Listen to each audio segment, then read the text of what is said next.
குறிப்பாக அதிமுக தமிழ்நாட்டில் எதிர்க்கட்சி அல்ல, பாஜக தான் எதிர்க்கட்சி என்று காட்டிக்கொள்கிற முனைப்பும் முயற்சியும் தான் அவர்களின் நடவடிக்கைகளில் அதிகம் மேலோங்கி இருக்கிறது. பாஜக தலைவர்கள் பாராட்டுவார்கள், வாழ்த்துவார்கள் என்று நாம் எதிர்பார்க்க முடியாது. அவர்கள் தமிழ்நாட்டிலே அரசியல் செய்ய விரும்புகிறார்கள். மக்களின் துயரத்தையும் தங்கள் அரசியலுக்கு பயன்படுத்திக் கொள்கிறார்கள். சுனாமியை பேரிடராகத்தான் உலகமே கருதுகிறது. அதையே பேரிடராக அறிவிக்கவில்லை என்றால் இவர்கள் எந்த அளவுக்கு மக்கள் நலனில் அக்கறை செலுத்தக்கூடியவர்களாக இருக்கிறார்கள் என்பதை இதிலிருந்து புரிந்து கொள்ளலாம். அதை பெருமையாக அவர்கள் பீற்றிக் கொள்வது இன்னும் வெட்கக்கேடாக இருக்கிறது.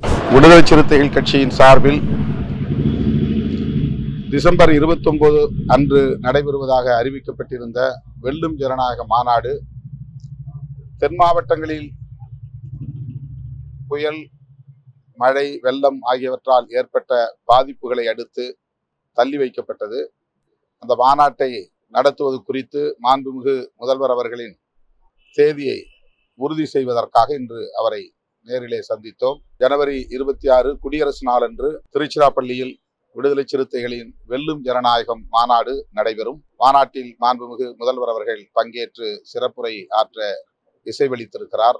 பதவி உயர்வில் இடஒதுக்கீடு ஷெட்யூல் காஸ்ட், ஷெட்யூல் டிரைப்ஸ் சமூகத்தை சார்ந்த அரசு அதிகாரிகளுக்கு பதவி உயர்வில் இடஒதுக்கீடு வழங்குவது தொடர்பாக தனி சட்டம் இயற்ற வேண்டும் என்கிற கோரிக்கையை மாண்புமிகு முதல்வர் அவர்களிடத்தில் எடுத்துரைத்திருக்கிறோம். மின் நுகர்வோர் கூட்டமைப்பின் சார்பில் சில முக்கியமான கோரிக்கைகளை முன்வைத்திருக்கிறார்கள்.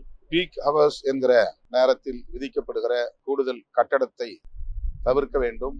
அவர்களே உற்பத்தி செய்கிற சூரிய மின்சாரத்திற்கான கட்டணத்தையும் தவிர்க்க வேண்டும் என்கிற முக்கியமான கோரிக்கையை மாண்புமிகு முதல்வர் அவர்களின் கவனத்திற்கு கொண்டு சென்றிருக்கிறோம். அவற்றை பரிசீலிப்பதாக கூறியிருக்கிறார். மாவட்டங்களில் ஏற்பட்டிருக்கிற மழை வெள்ளத்தால் மக்கள் மிகுந்த பாதிப்புக்கு உள்ளாகி இருக்கிறார்கள்.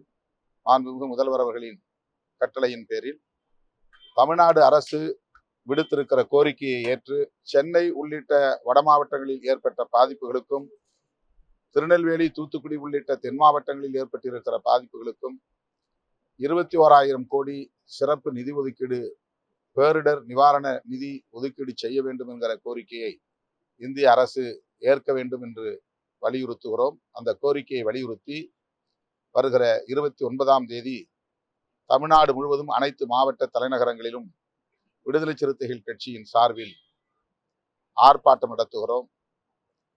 மேலும் வருகிற நாடாளுமன்ற பொதுத் தேர்தலில் பாஜக தலைவர்கள் பாராட்டுவார்கள், வாழ்த்துவார்கள் என்று நாம் எதிர்பார்க்க முடியாது. அவர்கள் தமிழ்நாட்டிலே அரசியல் செய்ய விரும்புகிறார்கள். மக்களின் துயரத்தையும் தங்கள் அரசியலுக்கு பயன்படுத்திக் கொள்கிறார்கள். அவர்களுக்கு மக்களுக்கு ஏற்பட்டிருக்கிற பாதிப்பை விட, துன்பத்தை விட திமுக அரசுக்கு எதிராக பேசி அரசியல் ஆதாயம் தேட வேண்டும் என்பதில் குறியாக இருக்கிறார்கள். இது போன்ற பேரிடர் காலத்தில் அரசியல் ஆதாயம் தேடும் வகையில கருத்து கூறுவது மிகவும் அற்பத்தனமான ஒரு அரசியல் என்பதை விடுதலை சிறுத்தைகள் கட்சி சுட்டிக்காட்டுகிறது. அவர் இந்தியா கூட்டணி தலைவர்கள் கலந்தாய்வு கூட்டத்தில் மட்டும் கலந்து கொள்ளவில்லை. அன்றைக்கு மாலையே பிரதமரை சந்தித்து தமிழ்நாட்டில் ஏற்பட்டிருக்கிற வெள்ள பாதிப்பு, புயல் மழையால் ஏற்பட்டிருக்கிற பாதிப்பு ஆகியவற்றை எடுத்துரைத்து தமிழ்நாட்டுக்கு பேரிடர் நிவாரண நிதியை கூடுதலாக வழங்க வேண்டும் என்று வலியுறுத்தியிருக்கிறார். அதையும் அவர்கள் சுட்டிக்காட்டியிருக்க வேண்டும். தமிழ்நாட்டையும் தமிழ்நாட்டு மக்களையும் அவர் எவ்வளவு குறைத்து மதிப்பிடுகிறார் என்பதை அவருடைய உடல் மொழியில் இருந்து அறிந்து கொள்ள முடிகிறது. தமிழ்நாட்டு மக்களின் துயரத்தை விட தமிழ்நாட்டில் திராவிட முன்னேற்ற கழக அரசை விமர்சிக்க வேண்டும் என்பதில்தான் குறியாக இருந்து தொடர்ந்து இப்படி கருத்துக்களை முன்வைத்து வருகிறார். அவர் மட்டுமல்ல, பாஜகவை சார்ந்த அனைவருமே அந்த அடிப்படையில் செயல்படுகிறார்கள்.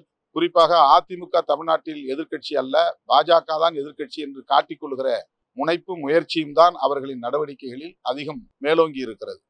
தமிழ்நாடு இந்தியாவில் ஒரு மாநிலம். இந்தியாவில் எந்த மாநிலத்தில் இது போன்ற இயற்கை பேரிடர் நிகழ்ந்தாலும் அதை கவனிக்க வேண்டியது, அந்த பேரிடரிலிருந்து மக்களை காப்பாற்ற வேண்டியது மாநில அரசுக்கு மட்டுமுள்ள பொறுப்பு அல்ல, இந்திய ஒன்றிய அரசுக்கும் அதிலே பொறுப்பு இருக்கிறது. அந்த பொறுப்பை உணர்ந்து அவர்கள் செயல்பட வேண்டும் என்பதைத்தான் நாம் வலியுறுத்துகிறோம். சுனாமியையே நாங்கள் தேசிய பேரிடர் என்று அறிவிக்கவில்லை என்றால் அது பெருமைக்குரிய ஒரு செய்தி அல்ல. சுனாமியை பேரிடராகத்தான் உலகமே கருதுகிறது.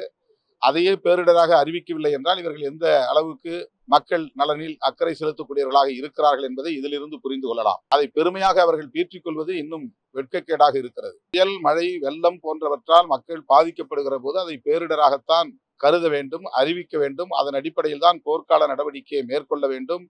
அதன் அடிப்படையில் போதிய நிதியை ஒதுக்கீடு செய்ய வேண்டும் என்பதுதான் ஒரு நல்ல அரசுக்கு உள்ள இலக்கணமாகும். இவர்கள் ஆட்சியை நடத்துவதற்கு அருகதையற்றவர்கள் என்பது இதிலிருந்து தெரிகிறது.